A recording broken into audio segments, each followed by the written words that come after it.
What is going on, YouTube Nation? This is Start Dividend. If you guys are new to my YouTube channel, make sure you subscribe and hit the notification bell so you don't miss future videos. So I just want to reiterate, okay, this is my dividend investing strategy. You don't have to replicate it. I will tell you straight up, this is for entertainment purposes only. And really, you should look for a financial advisor or tax advisor when it comes to financial advice or tax advice. I'm just showing you my passive income journey. So I just want to be very straightforward with you guys. But I will tell you straight up, you know, some investments that I make are extremely risky. So I myself, you know, single, no kids, student loan debt free, travel nurse, making good money. Certain ETFs, they go bad. I'm okay with that. You know, I can take a hit. Not a big problem. I mean, I lost with not with Fundrise, Rich Uncles. Man, that thing would have been exploding right now. But it was a student housing REIT specific towards like students on campus. And literally 2019, 2018, it was doing extremely well. And then the pandemic hit and the REIT was destroyed. Done. You know, I lost $6,000. Big deal. I made up for that pretty quick. But again, you know, you have to be aware of what you do. And I'll tell you, you know, things are really risky when it comes to investing in certain stocks. This one that I'm going to go over, Medical Properties Trust, is one that right now I'm not really touching right now. And, you know, I'm going to provide my rationales because there's some red flags that are going on. So if you're new to this YouTube channel, make sure you subscribe and hit the notification bell so you don't miss future videos. Smash that like button. Let's check out Medical Properties Trust right now. The Medical Properties Trust, honestly, I'm still a fan of this real estate investment trust. And again, you know, with real estate investment trust, 90% of what they make have to go back to investors. So they own a lot of properties, right around 438 properties in the United States, Australia, Colombia, Germany, Italy, Portugal, Spain, Switzerland. I mean, they're worldwide with a REIT. And you would think that a medical real estate investment trust that focuses on hospitals, mental health facilities, that they would be in good shape. But since the pandemic, they have not recovered. So I'm going to go over a few reasons why I'm avoiding right now. Yeah, I mean, if things go well in the future, absolutely, I'm in. I am a huge fan of them. I want them to make a comeback. I mean, people have short sold this stock. They have done, I mean, Medical Properties Trust has went after, you know, a lot of people that were borderline pumping and short selling the stock. They put them to court. So again, you know, there's still some positives. I'm going to go over some positives and a little bit of negatives with them. So let's jump to Medical Properties Trust, their website. Jumping to Medical Properties Trust, here's their website. And actually, I stand corrected on some of the information. They are very up to date in their website. So 9 countries, 435 properties, 16.2 billion with their total portfolio. So as you can tell with their map, here's the United States, here's you got North America, South America, you got Europe. So, and also some things with them is, since they're in 9 countries, okay, 435 properties, that's promising, but they have a few things that are going on. But let's go over their facilities that they own and their percentage of their portfolio. So the positives are, and actually I would consider this a negative. I mean, I work in healthcare. I'm a certified nurse practitioner right now, and I'm still travel nursing, looking for a place I can call home. Maybe Northeast Ohio, maybe Columbus, we'll see. So 435 properties, 60% of them is general acute care hospitals, 15% behavioral health facilities, 11% post-acute care facilities, 1% freestanding ER urgent facilities, and 13% other. So people are getting sicker. It's unfortunate. The obesity rate's up, diabetes, hypertension. I mean, there's such a strong correlation with diabetes and what it can do to people, strokes, heart attacks, early onset dementia, amputations. Okay, so people are going to need to be at facilities they are sick, and obesity, diabetes, cardiac disease. I mean, I can go on and on, but the sedentary lifestyle is catching up to people. And the sad thing is, in healthcare, we tell people to lose weight, and we're the bad guys, you know, and we get bad patient satisfaction scores, and we don't get reimbursed because we tell people the straight facts that they need to lose weight and, you know, watch their diet and do this and that, but they don't like that. We get dinged. And this can also happen, and I can see a correlation with patient satisfaction scores and medical properties trust, because if you get bad scores, you're not going to get the money.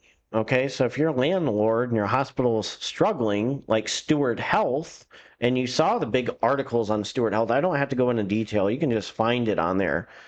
They were struggling, okay, Steward Health. And these hospitals, and I can tell you, being out in Northeast Ohio, one of the hospitals systems that I worked at, they closed 2 regional facilities, and one of them was my first nursing job. And it was still a surprise. And the problem is, with those 2 hospitals that closed, the other surrounding hospital systems are overwhelmed with people, you know, and they're boarding in the emergency room all the time. And they're trying to get beds, and that's a problem.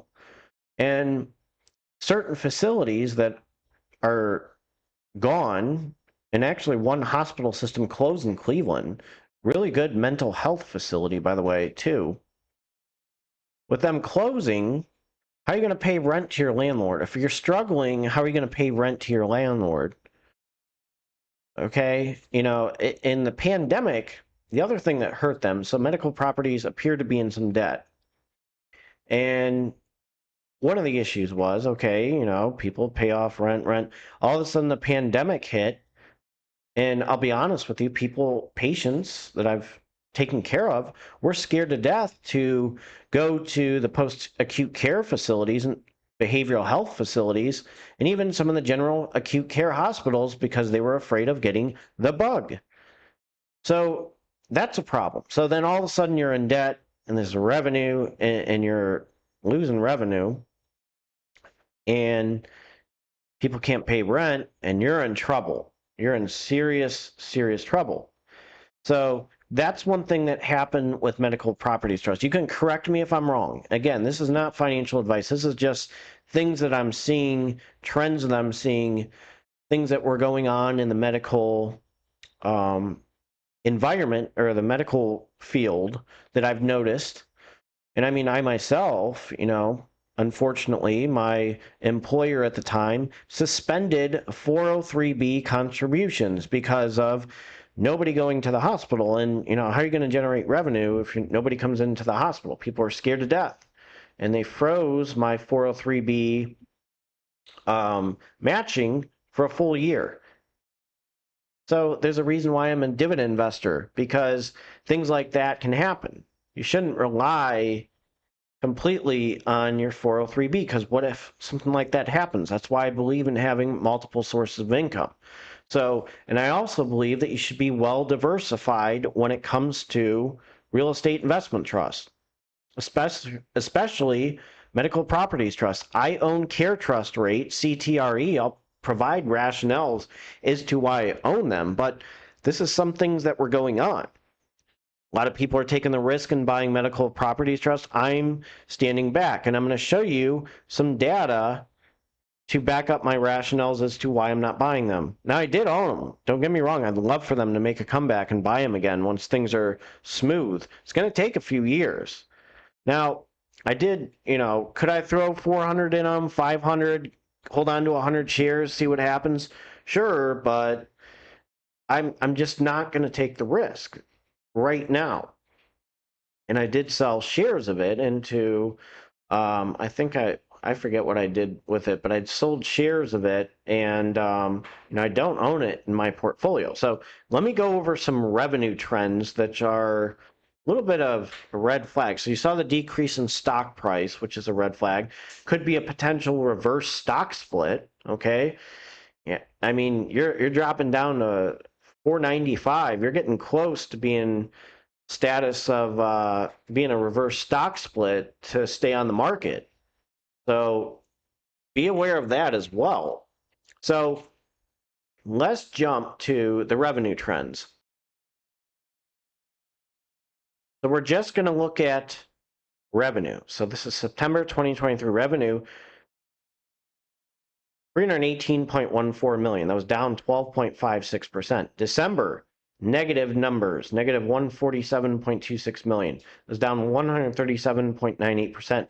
March 2024, 281.06 million. That was down 22.26%. And then here's June, negative 135.6 million. Year to year, negative 138.78%. So you're seeing bad numbers. And that's going to deter me. I want to see, and the thing is with the real estate investment trust, 90% of what they make have to go back to shareholders.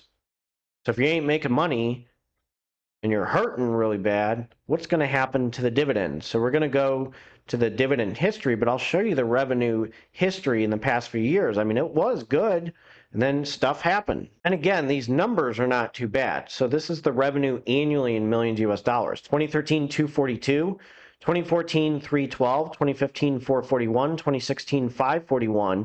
2017, 704. 2018, 784. 2019, 854, 2020, 1,249, 2021, 1,544, 2022, 1,542, and then a significant drop in 2023 to 871.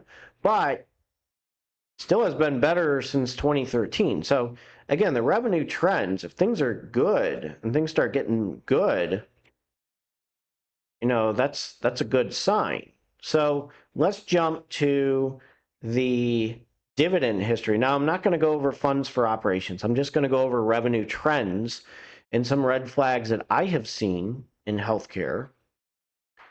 But we have to go over the dividend history. This is another thing that deterred me right now from Medical Properties Trust. I'm still hoping that they'll get better and be back. I'm fully 100% into Medical Properties Trust. I support them 100%. I hope they rebound, but I'm not buying them right now. Let's go over the dividend history. So in 2012, the dividend was good. Quarterly dividend, 20 cents.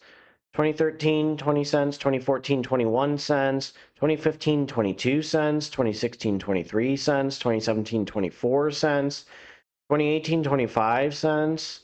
2019, 26 cents. 2020, 27 cents.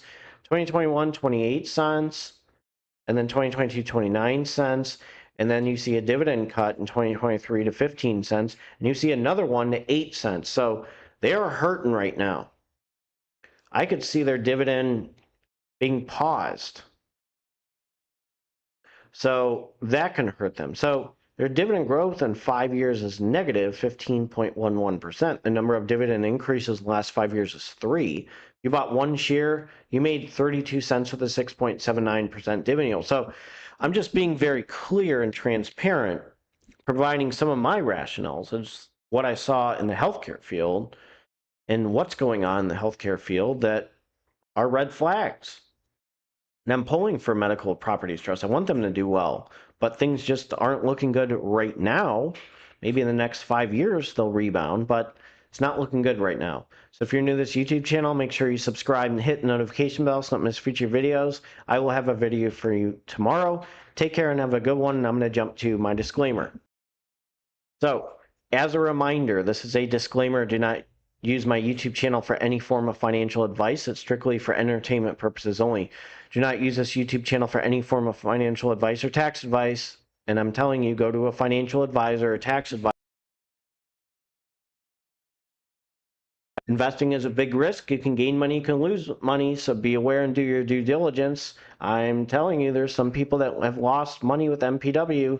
I did a little tax loss harvesting with MPW, so be aware when you make your investments. I just want to be very clear. Again, you don't have to buy stuff because I buy it. I'm just showing you my passive income journey, and I like to review REITs and dividend stocks as well. So you guys take care and have a great Friday.